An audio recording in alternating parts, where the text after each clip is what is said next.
Jeff and Jeremy. It's like a radiogasm. I said, hey, babe, check it out on the podcast. Apple Podcast, Google Podcast, And Spotify. all this is going viral.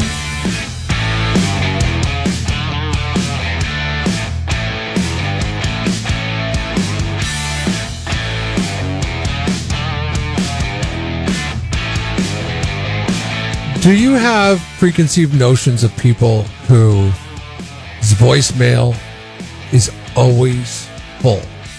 Every time you call them, their voicemail is full. Yes, I do. I don't understand how you have a full voicemail. Like, I never check my voicemail. Lazy. That's what they are. They're lazy people. They're bad at communicating. Because, I mean, come on. It's 2021. Well, How do you...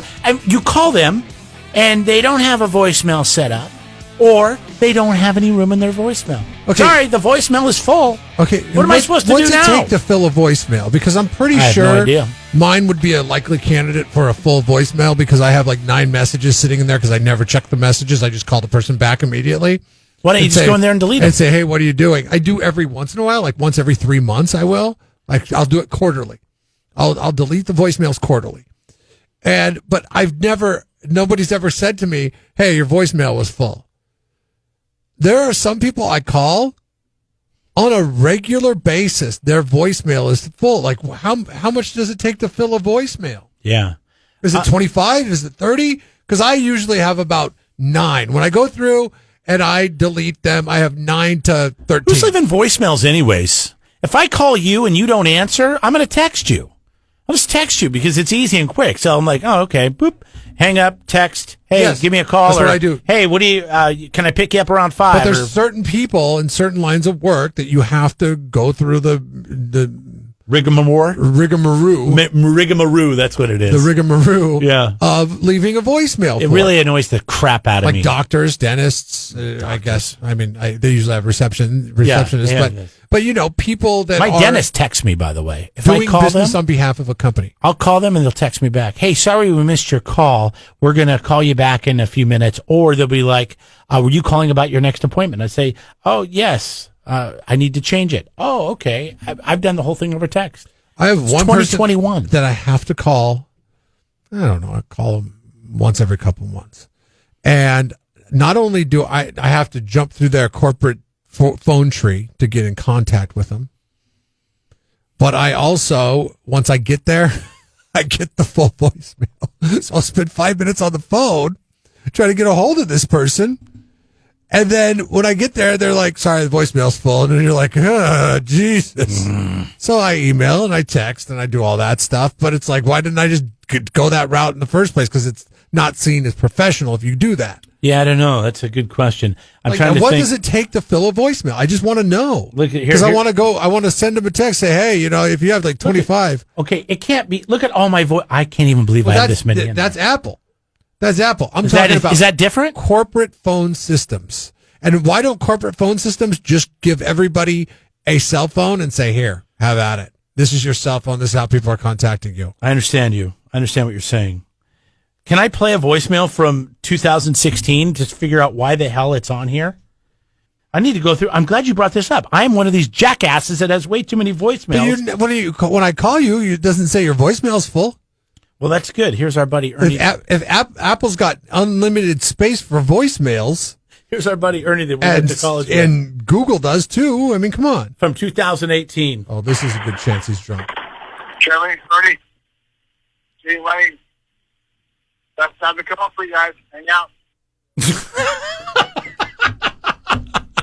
That's funny because that guy never says more than that. That's about all that guy ever says.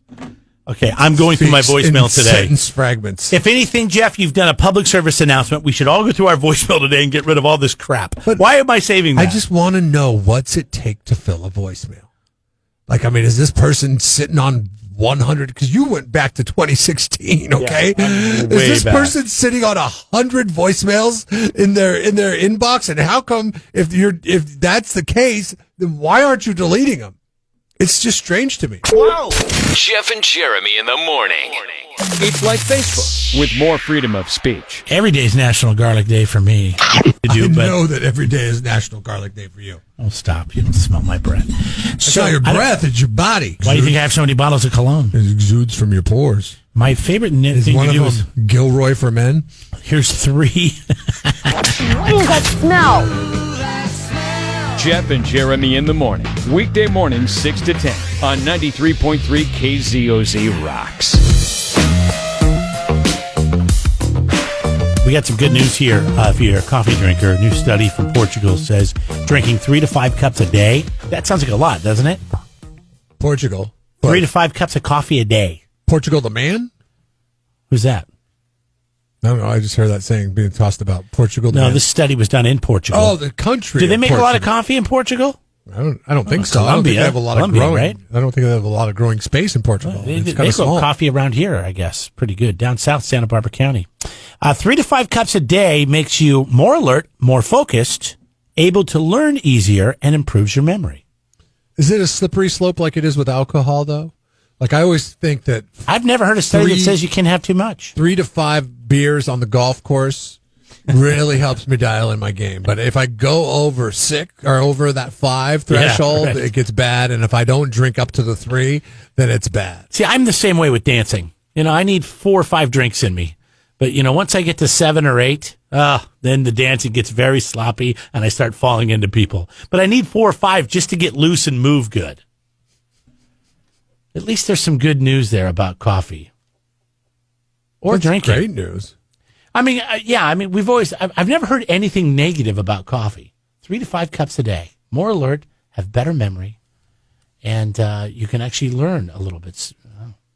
But that's not talking about adding all the sugar and the cream and the syrups and all that kind of stuff. Do you ever do those flavored creams like the French vanillas? I have in really bad coffee. So usually when I'm camping with somebody will bring it, and they'll always bring cheap coffee like Folgers, and so I'll put the cream in there. There's one that I can't, like, whenever it's available, my wife will buy it every once in a while. I will indulge. It's the coconut cream, especially this time of year because we're starting to get ready to get into the summer. It feels like you're on vacation when you drink the coconut creamer. I've never had it. Coffee. I've had the French vanilla and the hazelnut. I love the hazelnut. Yeah. Because you only shop at Costco because those are the only flavors that are available. I don't buy at it. Costco. I've never bought this stuff. It's just usually that's what other people have. Yeah, because everybody shops at Costco. Hazelnut is so good. They make at Costco, speaking of Costco and coffee and hazelnut, they make a hazelnut coffee pod. Green Mountain does. If you like hazelnut flavored coffee, it's pretty good. But I like the creamer to put in yourself. It kind of has a caramel taste to it. I don't know what you're talking about. It's pretty good. I'm not a big coconut fan. I mean, I'll coconut's so bomb. Almond Joy so every good. once in a while, but I mean, otherwise it If smells you love like Almond Joy. You'll I don't love want the to smell like coconut. suntan lotion. I don't want to drink suntan It lotion. does taste a little bit like suntan It's like lotion. peppermints and Sometimes. toothpaste. If you don't get the right ratio of coffee to creamer, it will taste like somebody dumped suntan lotion in your coffee. So usually you have to get a little bit more in there if you're arriving at that with that.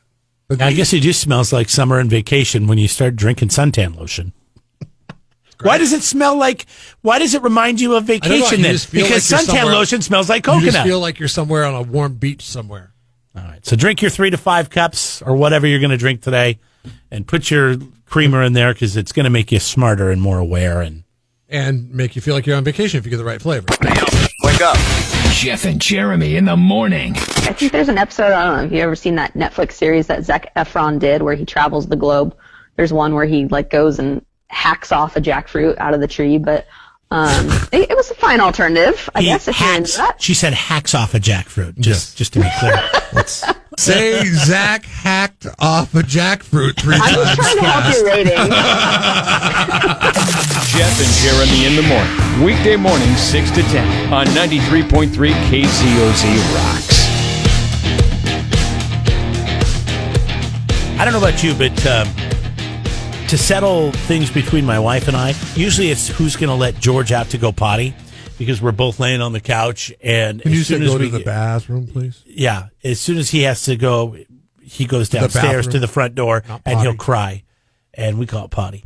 And we call it potty for number one, potty poops for number two. But anyways, paper, rock, scissors.